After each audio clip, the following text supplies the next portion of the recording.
Oh, sheesh. Live, son. Look at that. Just out of nowhere. I never tell anybody what I'm doing. I just do things because I'm crazy like that. But you know what? While I wait for people to come on, I'm going to show you guys a video of Giselle getting smashed in the face by some bull kid at jiu-jitsu yesterday. Look at this. Look at this. Look at this shot to the face Giselle took in jiu-jitsu yesterday. It's bananas. Hold on. And look at that. Hang on. And oh, wait. I think this is it. There we go. Watch Giselle get smashed. Ah. Wait. Damn it.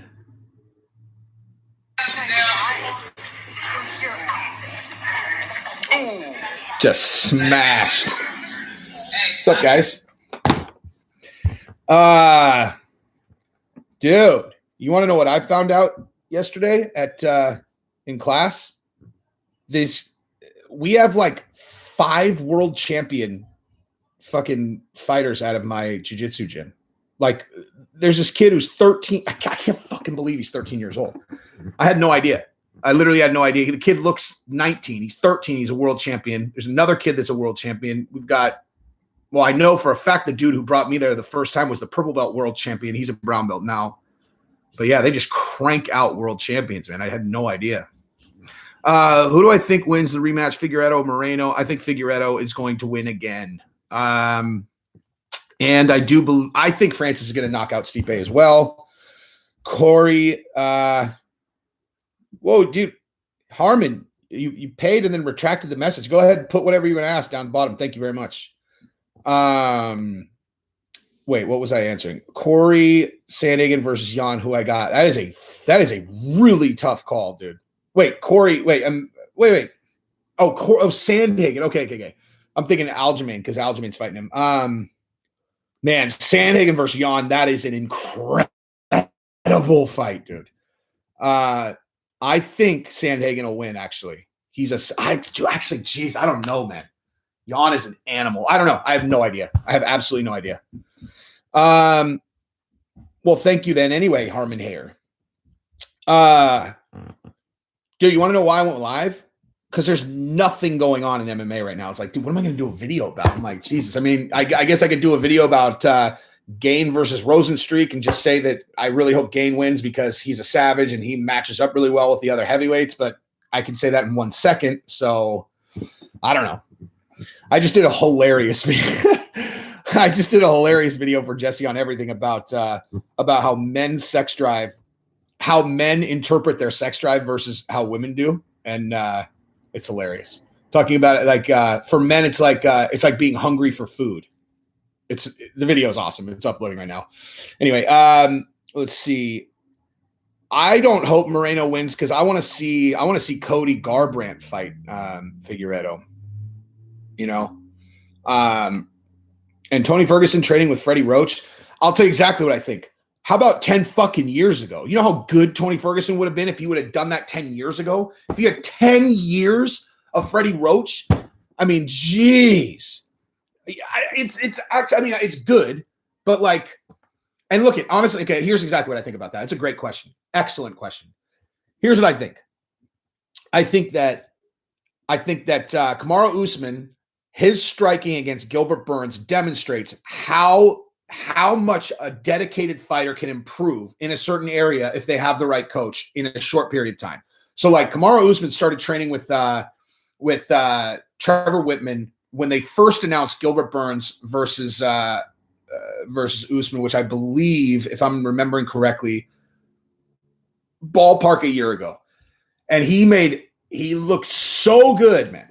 That like maybe Tony Ferguson can make huge strides there, and it'll make a big difference in his overall game. Because I mean, like against like really, I'm trying to think. Okay, so Oliveira is still this big question mark. We have no idea how good he is. Like, you know, you do not know. Like he might be. Like Oliveira might be the best lightweight that's still fighting.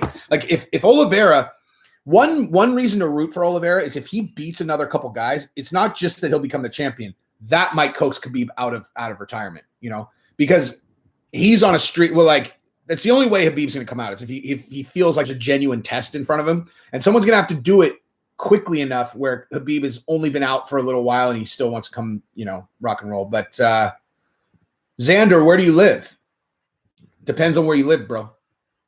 But yeah, I mean, so outside of him, like if you match up Tony with a bunch of these other guys, I mean, man, Charles Oliveira, I'm sorry, Michael Chandler, that's a tough matchup. It can only help, dude. And he might be able to make huge strides. I mean, it is a tragedy that he didn't do that 10 years ago. Fuck, even 5 years ago, Okay, how does someone have to get beat for it to count as a pre and post fight? I don't know what do you mean, my man? What if Jan breaks Izzy's jaw? Dude, I'll tell you this. If you've ever seen that knockout of Leon Edwards' problem, low reward, high risk.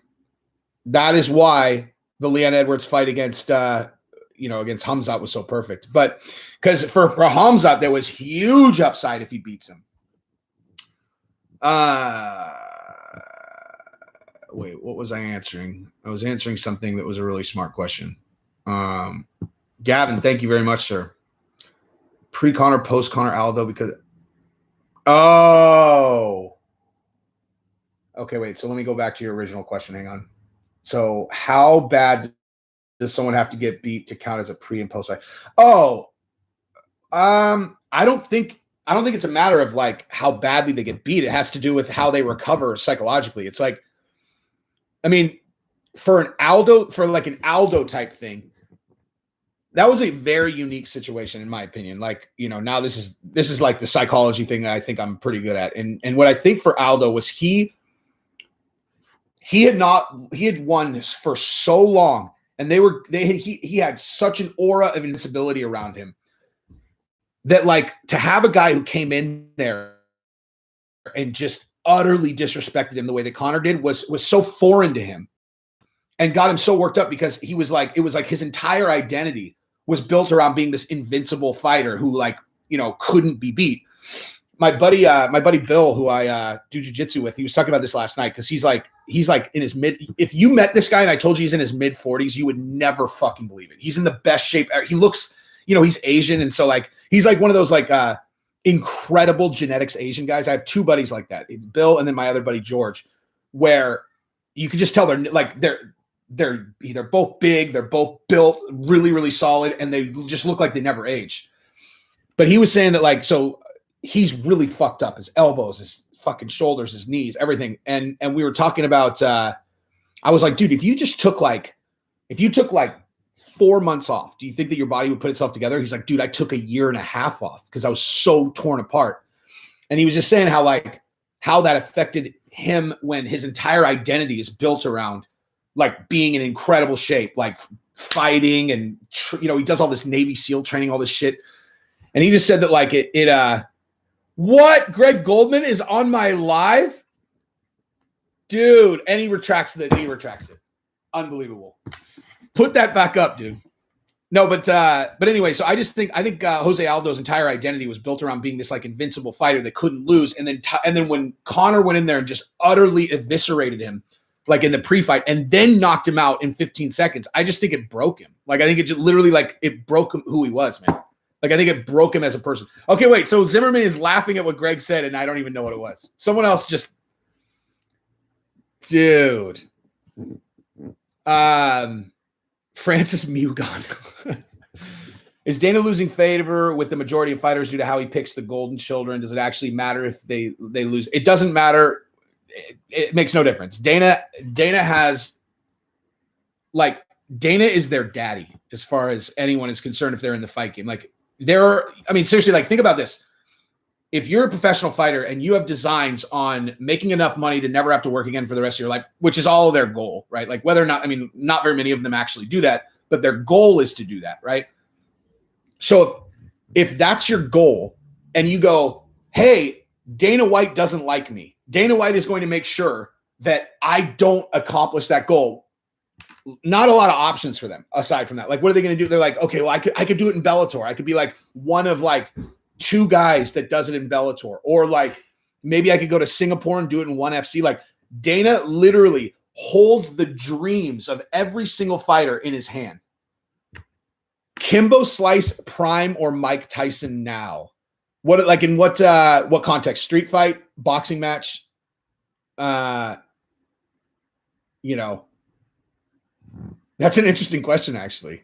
Prime Kimbo Slice. So prime Kimbo Slice actually would be when he was fighting in MMA, not when he was fighting against, you know, boxing match. Tyson, I think. I can't pick Kimbo over Tyson ever. Like Tyson looked, you know, like if he's trained like the way that when he fought against Roy Jones, Tyson would win. I don't think he would knock him out, but I mean, maybe actually, who knows, dude? Like, okay, so if you were a fighter who knew you could be champion one day, but you were stuck in that house indefinitely because of COVID with no real training equipment, what would you do to keep your dream alive? That would never happen. These guys, they would just train. Like, you know, if you were going to be a champion one day, you would just figure out a way to train. Like, you would just figure out a way to train. All these guys did all kinds of crazy stuff to train. My opinion of Tim Kennedy is I find him extraordinarily entertaining.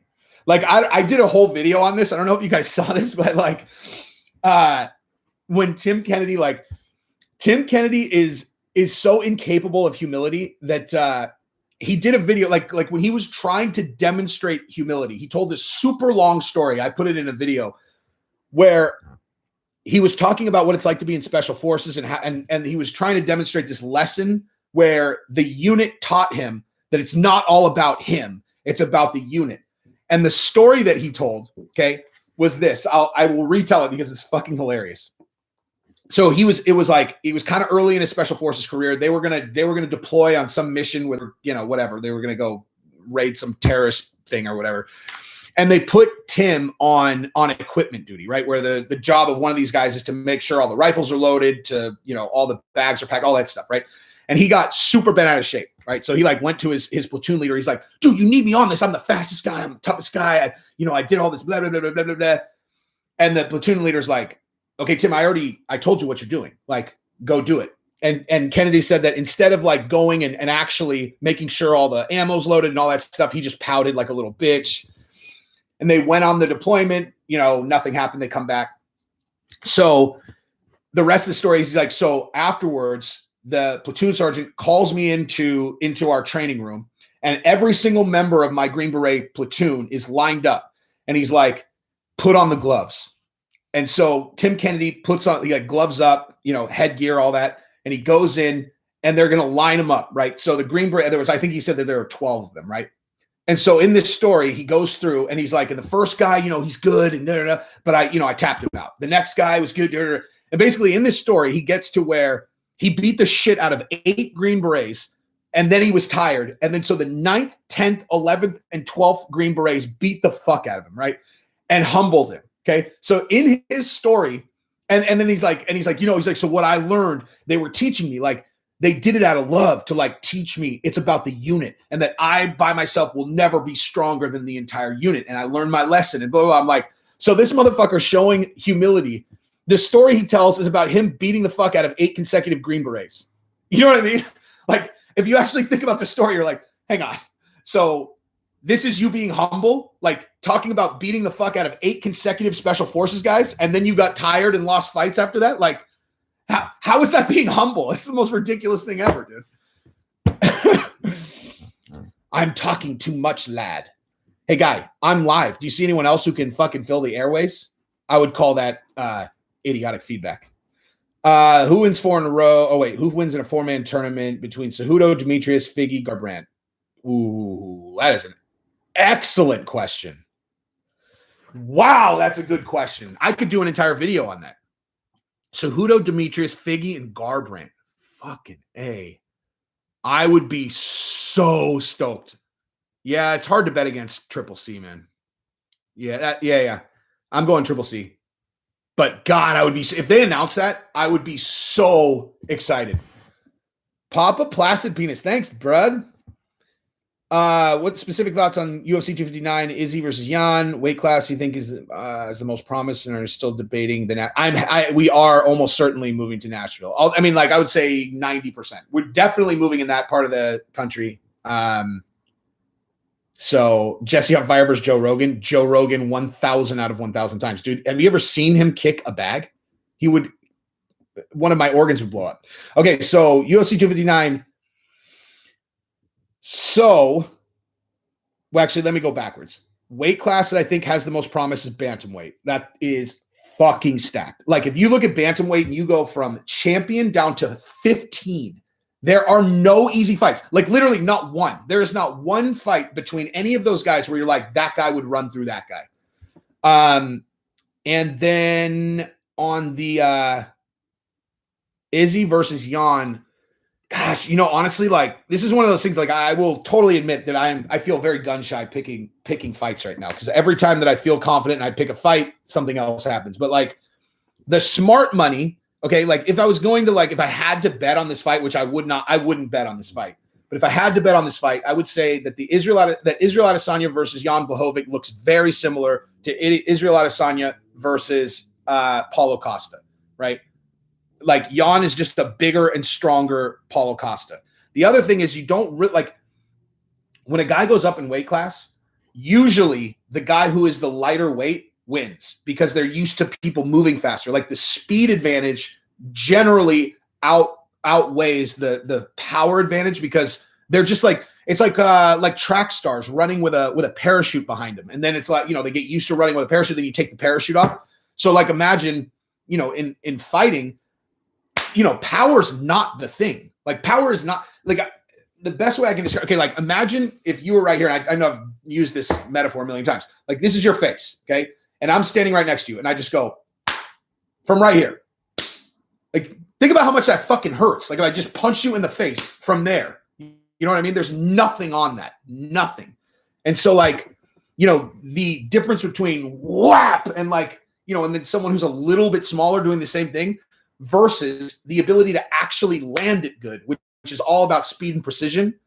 Usually the speed and precision person is going to win. I mean, and so in that equation, it's Izzy for sure. That said, Jan Blachowicz is a fucking different animal as it relates to like power. Did you guys see Dominic Reyes' ribs?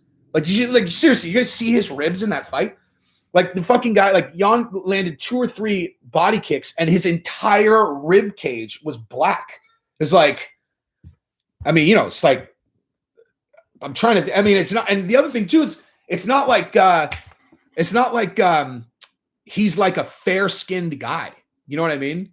Like Dominic Reyes is like a dark, like not like, not like Izzy, but he's like darker skinned to where, like people like what's her name? Oh God. Ronda Rousey. Like if you flick her on the forehead, you can see it, like she's just super fair skinned. And so when she gets touched, you can see it. Like Dominic Reyes isn't like that. And literally his whole rib cage is like black. So I don't know. I mean, I don't know. I mean, it's like if he lands one shot on Izzy, and you've seen, if anybody's gone back and watched Izzy's kickboxing match, that you've seen that video of Izzy getting knocked out, and he got knocked the fuck out, and he got knocked out with a shot that Jan could land.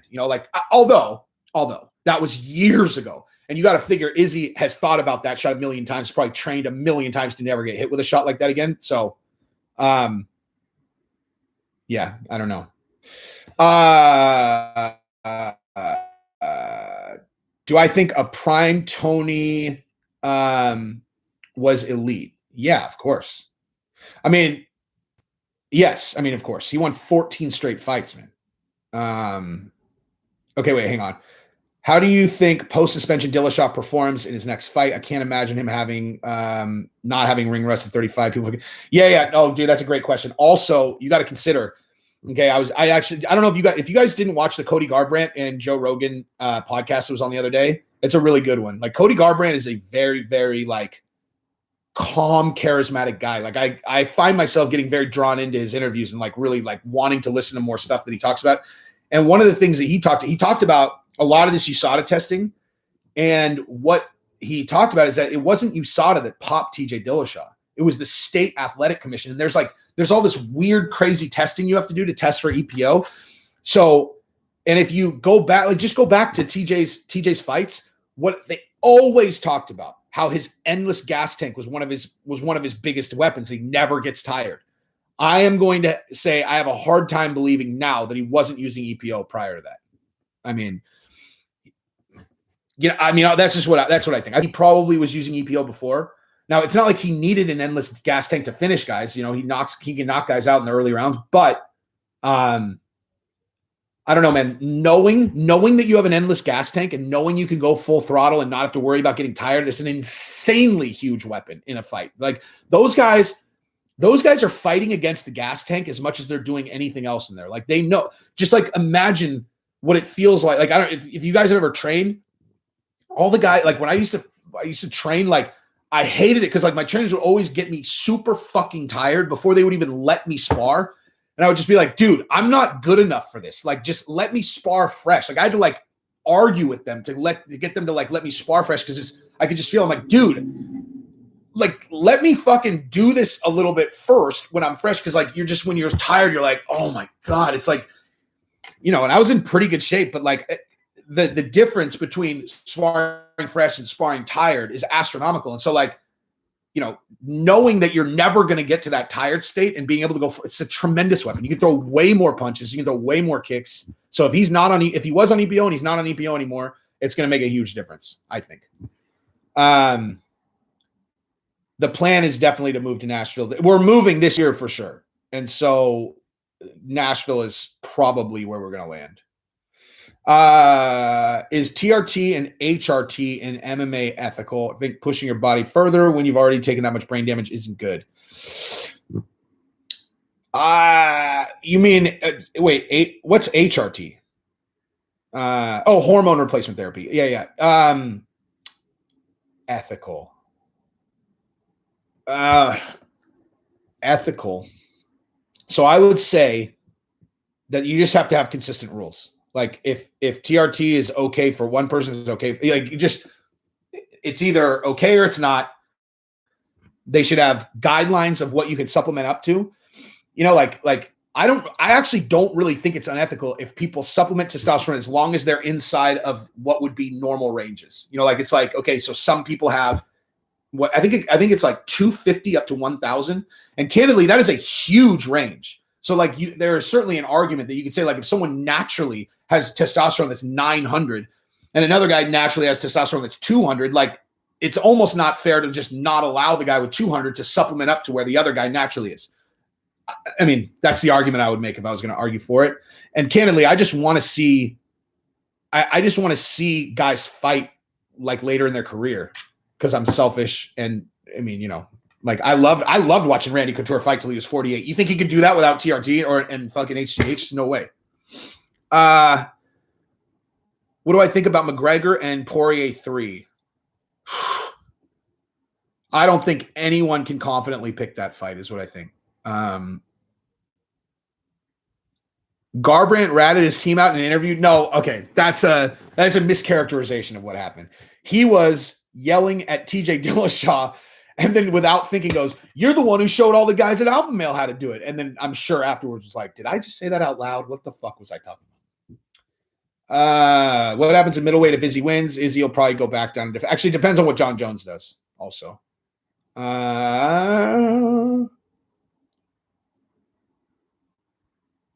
Boxing gyms do this all the time. Yeah, make you do road work and spar. That's what they used to do. Dude, they'd fucking have me running, like doing sprints, carrying buckets of water. I threw up. Like I would fucking throw up. And they're like, all right, let's spar. I'm like, what the fuck, man? Like, seriously. I'm not a fucking professional. Like, can I just like go in and freshly spar against someone who's also not a professional? Let me fucking beat him up a little bit. I talked my way into that, but like before I complained, that was what they did. They would just bury me. And then they would make me go in and spar one of them and get the shit kicked out of me.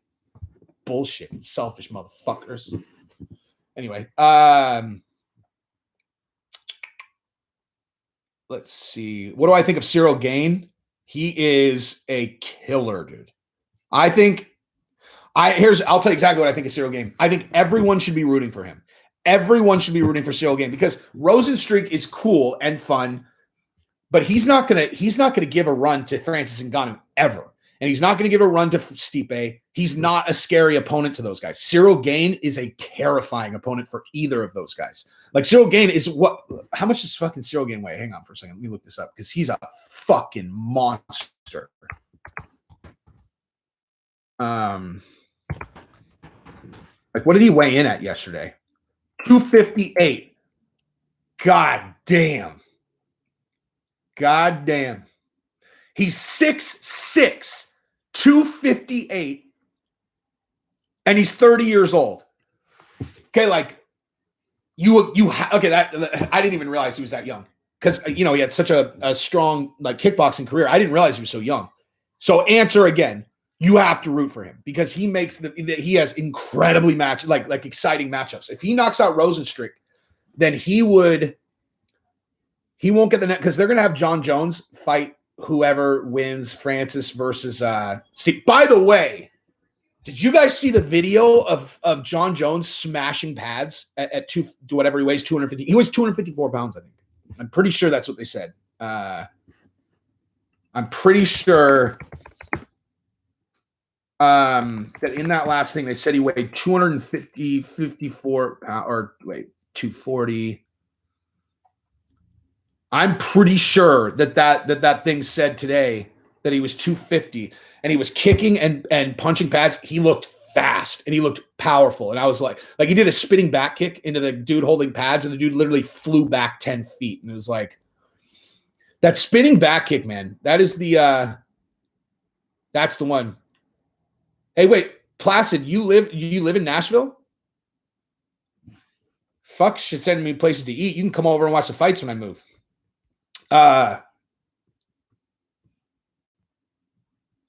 Colby Covington and John Jones are the top 2 UFC villains of all time. Huh? Yeah, you could make an argument for that for sure. I would say Chael Sonnen was pretty fucking amazing too. Measure all athletes in their prime and set that as the limit. That's fair, actually. Yeah. All right, I'm just going to skip down to the bottom. Good to see you too, brother. Jan has shorter reach by Izzy than 2 inches, and 2 inches of reach is, I mean, like that's not going to be super meaningful. It's and I mean, Izzy will be able to hit him from further away just because of technique and because of his kicks and whatever.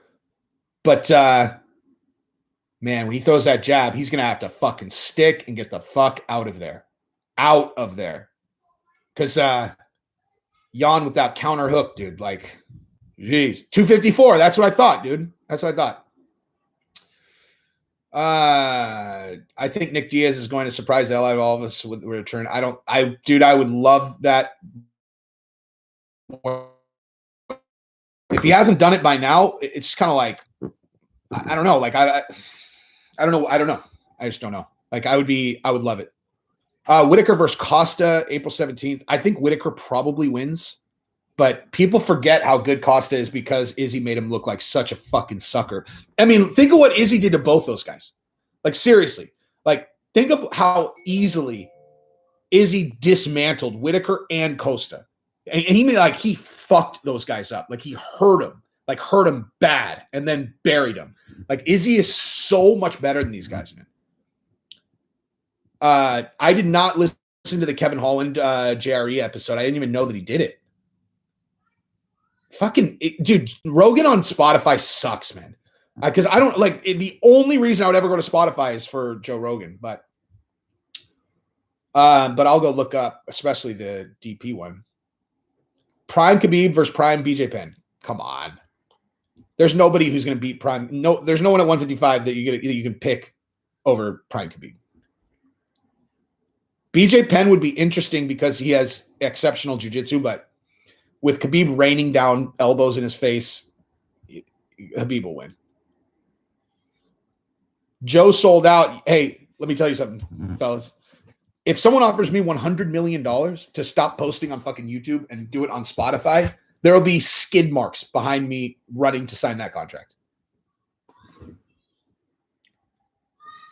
The reason why I don't think Rogan sucks on Spotify, I think it sucks that he's on Spotify, you know, like seriously, like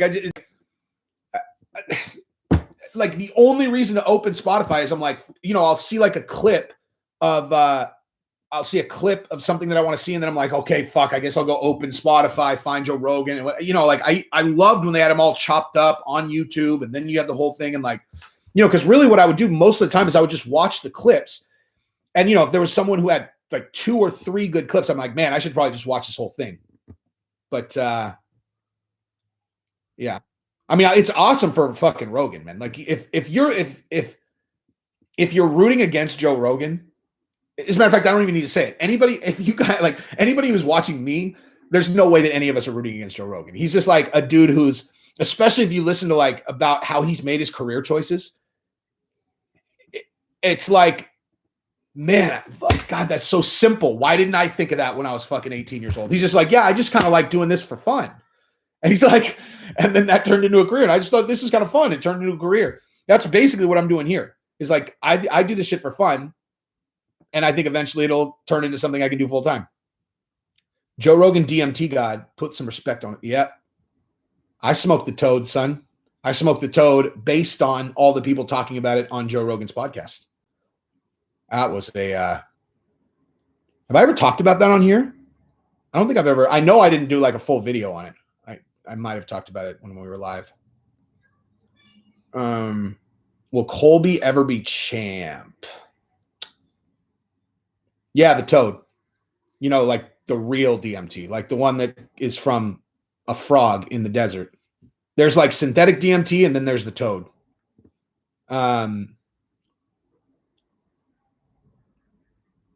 Yeah, like so. Okay, so yeah, so like all the, yeah, exactly, the toad that Tyson talks about. Yeah. So basically, there are two. So there's like the DMT that everybody talks about, like where they see all these crazy.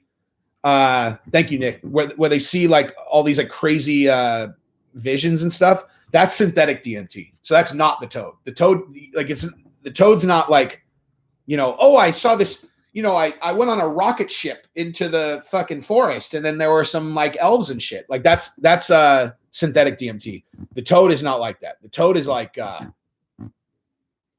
there's just no way you can even describe it. It's like, there is no you to experience it. Like, that's like the best way I can describe it is like, in order to be able to explain those experiences that I've heard people have with like synthetic DMT, it's like you on a journey, right? Like, woo, it's me.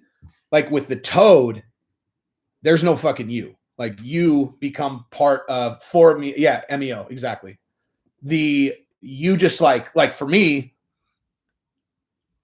So did it in three like separate sessions, all at the same. And the first one, they're like, okay, we're going to give you a low dose, you know, just so you can kind of feel what it's like. You will still be there. Like you will experience it just to kind of make sure. Cause some people freak the fuck out apparently on this stuff. And so so I was nervous, man. Like I was very, very so for the, you know, I had planned it for 2 months.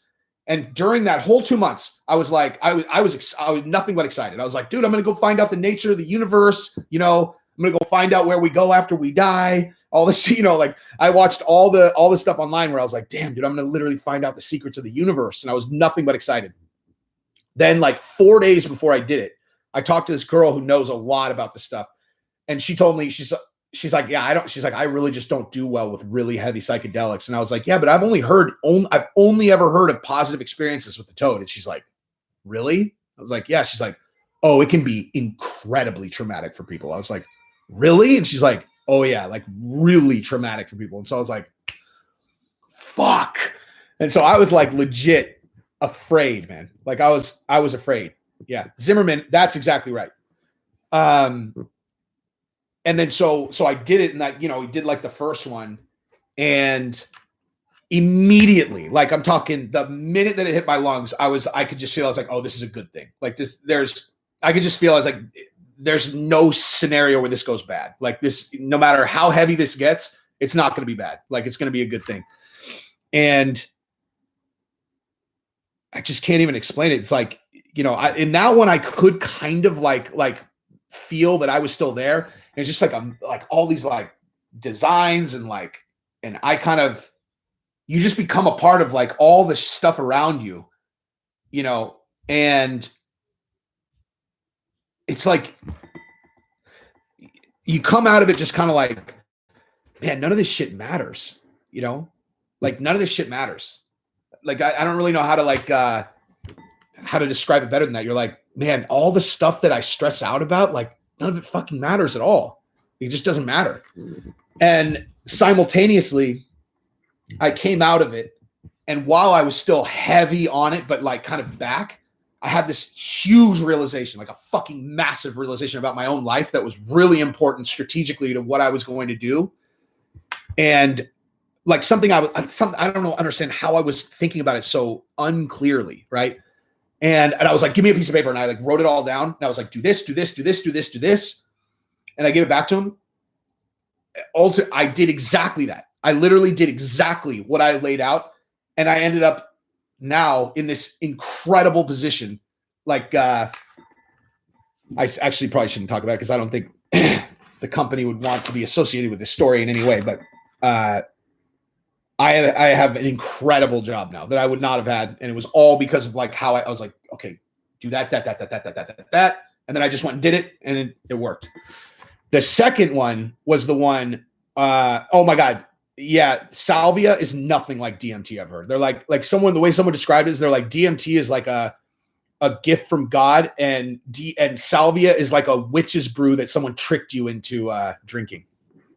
But when I did the second one, like daddy was all gone. Like it was just like there was no me, there was no nothing. Like it was just like music and I yelled, and they actually told me.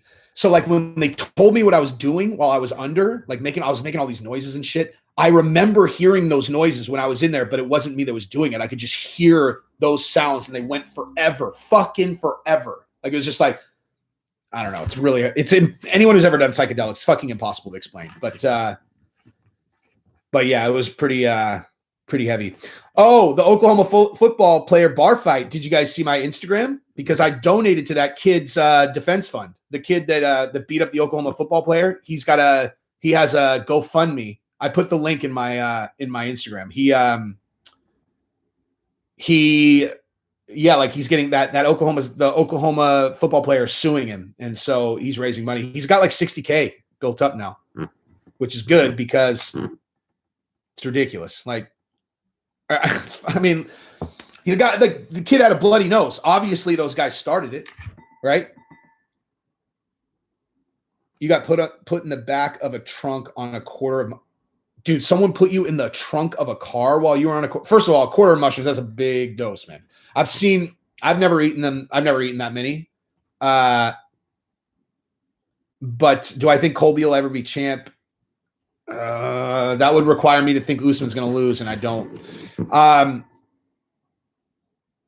Total ego death is exactly correct. Dude, you know what? That's one last thing I'll say about the DMT was one of the consistent things that I had seen from people who had done it, especially the Toad, was that they went in with this huge ego and they came out with no ego. Like Rashad Evans, Mike Tyson, like they were really big ego guys. And when they went in and they came out without it. Like they're just gone. Like Tyson's a different person. Rashad Evans a different person. And what's interesting is I was actually concerned about that, where I was like, fuck, man, I like being edgy. Like I like being like kind of an extroverted, like edgy person. And what's interesting is having kind of a deeper understanding of how it works. I think that what it does is if your ego is kind of built out of phony bravado, if it's built out of bullshit, it'll just it just wipes it away. Like it'll just take fake confidence and fucking evaporate it. Like it's just like, I don't know how else to describe that. It's like if your ego is built out of bullshit, it'll fucking light it on fire.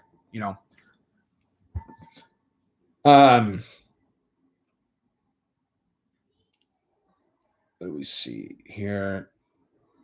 Ego death is when you're too high to know you're a person. Yeah, pretty much. There is no you. Oh, look at people emailing me. I will read that afterwards. Someone said that I make them more human, and that's a fact. So thank you. But it's like, so the other heavy psychedelic experience I had that was before this, that one was very me experiencing it. And that one was like if you do ayahuasca, basically what that, like, I don't like, there's this huge like fad now where like people, oh, do ayahuasca. And people are like, oh man, I really got to go and do this ayahuasca trip. And they think that like, they're going to do it and it's going to be like, oh my God, like, yeah, dude, like super trippy. Ayahuasca is not for that, dude. Ayahuasca is like, do you want to confront yourself in a way where you can't lie to yourself? Every lie that you tell yourself is they're just going to evaporate now. And you got to understand, like, there's a reason you tell yourself lies, right? Like, it's comfortable to lie to yourself about a lot of things and tell yourself you're something that you're not, or tell yourself that your behavior is excusable in this area or that. That's what doing ayahuasca is it just goes, and here's a windshield wiper. Here's your fucking life. Like, this is what you actually are. And some of it will look good and some of it will look very not good, and it's like, so people come out of it, people go into it like, oh, no. And then they come out of it like, oh my God, I would never do that again. I fucking hated it. And that there's nothing wrong with that. But like, if you go into doing an ayahuasca trip thinking that it's going to be fun, you are doing the wrong fucking thing. That's not what it is. It's not about fun, dude. Psychedelics are for partying if you're 17 years old and you're doing a fucking half an eighth of shrooms. And in a lot of cases, you'll wish you didn't do it, Try a heavy dose of mushrooms. Oh, I thought you were talking to me. I was like, yeah, that's certainly not something I'm foreign to. Wait, finding just talking very defined. Yeah, dude, no. You don't just do ayahuasca. For the rest, let me just make sure that I'm putting good information out. You don't just like do ayahuasca. Okay, like you don't actually do any of this shit unless you have a professional, man. Connor Dustin trilogy prediction. I would say if I had to bet today, man, it's so hard, man. I've thought about that a lot, but like, I mean, if you really think about it, it's like, okay, so here's how this is what I think about that. Okay. Dustin exposed that Connor was very, very vulnerable to calf kicks. Okay. So you got to figure, okay, Connor's going to know that going into this next fight. Aside from the calf kicks, Connor was winning that fight. I mean, like, decisively. So if you take away that weapon, if they were just going to box, Connor would have won. So you're like, okay, so he's going to know going in now. So like, if you think, oh, okay, so he'll just nullify the calf kicks. Okay. Well, so who has nullified calf kicks recently? Like, calf kicks are like, dude, they land all the fucking time. You know what I mean? Like who has done a good job nullifying calf kicks? I mean, the only thing you can do is turn your fucking shin out and make sure that it's shin to shin, just fucking bang, shin to shin. So, I mean, maybe Connor will do that. He'll take the shin shots. He'll make it hurt Dustin as much as it hurts him, and he'll, get away from it. But like, it doesn't look like, I mean, all he has to do is get around that a couple times. And I don't know. Thoughts on the afterlife. I think about it all the time. I don't have any fucking idea. I think it's just as likely that I'm going to die and someone's going to go and pull me out of a matrix. Like, think about it like this. Like, have you guys done VR? Like, have you done virtual reality? Because if you do current state virtual reality, and then you think like, okay, well, what is this going to be like in 100 years? Like, it's so fucking real. Like, it's so real. And you're like, okay, how are they going to improve on this in the next 100 years? Do you think it's impossible that they figure out a way to stick you in an experience that feels like an entire life? Like where they plug you in, time's an illusion. And like, so you just live this whole fucking life. And then it's like you die and they're like, okay. And you come out, you're like, what the fucking, like, I've thought about this too. The like, they talk about like a tunnel and then people say that they see their relatives. Like that could literally be a computer program to ease you out, you know, like, so you don't just completely freak the fuck out, you know, like, you know, they ease you out and they explain what's going on. They pull you out. But anyway, I don't know.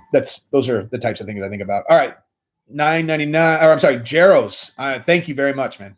I'm Sonny Liston. I'm Jack Dempsey. There's no one like from the. Oh yeah, that is Mike Tyson. So that's yeah.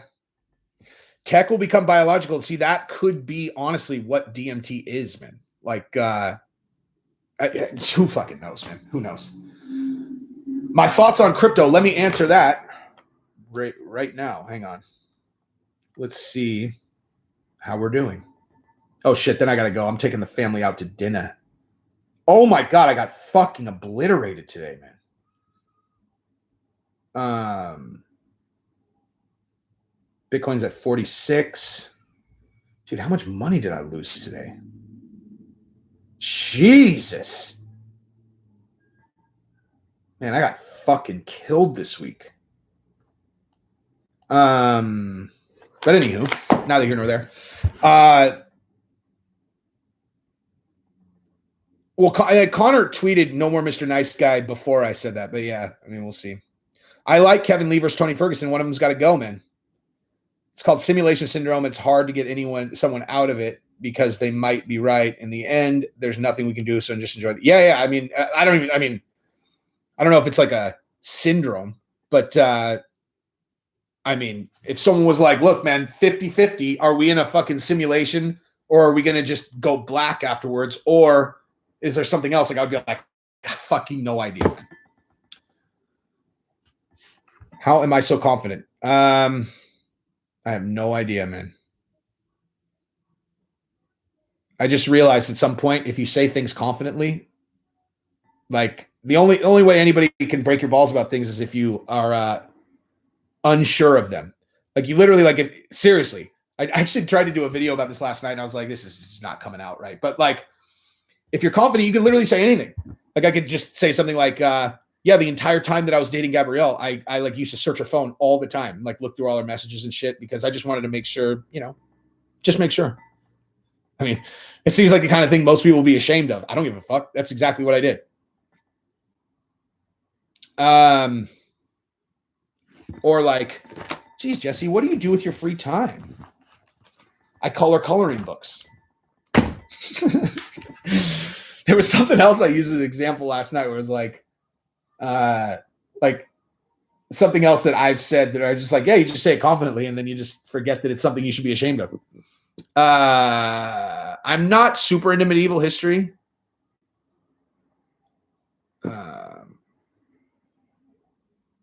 Learned that being an introvert and an extrovert is genetic.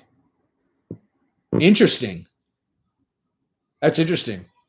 Dude, I'm gonna be honest. I'm not convinced that I'm necessarily like I don't think I fall in one of the or the other. Like I obviously I like being around big groups and I choose to do this shit.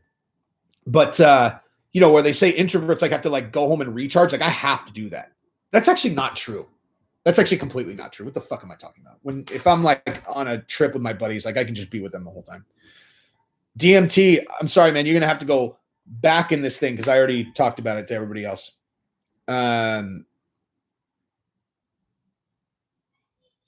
Wait, the world has too many coincidences. Usain Bolt, fastest human, Bernie made off with a lot of money. Neil Armstrong's mother, yeah, it's got to be a simulation, dude. It's got to be. What would it take you to believe in God? From Santa Barbara, my wife went to Santa Barbara. I've definitely been to Santa Barbara. Yeah.